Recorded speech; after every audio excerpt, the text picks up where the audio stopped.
The news rippled quickly through Baltimore's Hispanic community, which has nearly doubled in size in recent years, transforming the modest row house neighborhoods near the sprawling port complex.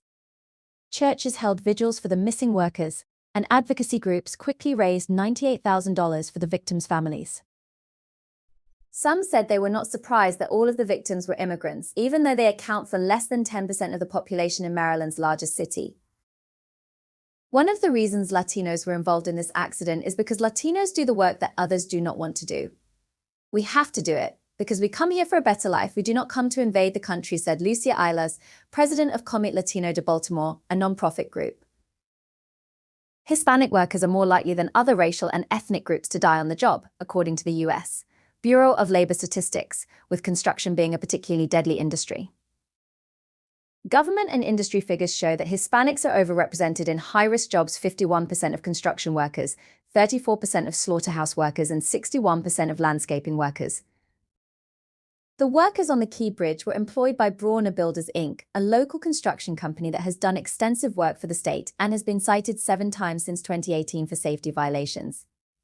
Company officials have said they are devastated by the loss and declined comment when contacted by Reuters. Community leaders said many Hispanics in the city take low-paying work that provides scant benefits. The only choice is to work when you don't have the same salary that a citizen might earn, said Carlos Crespo, 53, a mechanic from Mexico. Many don't value our Hispanic community. They see us as animals or think that we live off the government. But that is not true. We pay our taxes too, he said. Crespo and others involved in the fundraising effort said it was built on years of similar attempts to help provide a safety net for people who struggle to find affordable health care and adequate housing or navigate services that are only provided in English. Wait with faith, hope. We go from one crisis to another, said Susana Barrios, vice president of the Latino Racial Justice Circle. The disaster comes in the middle of a U.S. presidential election in which immigration is once again a top concern for voters, as Democratic President Joe Biden's administration has struggled to manage a recent record number of border crossings. Republican candidate Donald Trump has employed racist rhetoric against immigrants, referring to them as animals and not people on the campaign trail, and has said he would dramatically ramp up deportation if re-elected on November 5.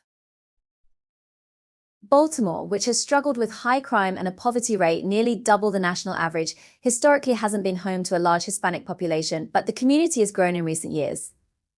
Hispanics made up 7.8% of the city's population in 2020, up from 4.2% in 2010, according to U.S. Census figures.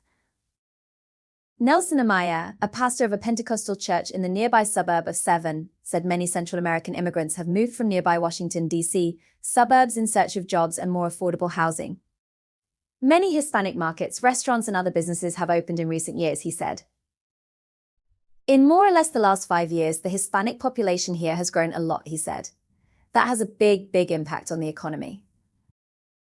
The White House said on Thursday that existing immigration rules could allow for relatives of the victims who are abroad to visit the United States. In the meantime, some struggle to come to grips with their loss. We continue to wait with faith, with hope, that our brother's body can be found so that we can begin the repatriation process, which is what interests us most, said Maynor Suazo, brother of one of the missing, in Azacualpa, Honduras. We believe they should not forget the suffering of the families of the 4 victims whose bodies have not been found.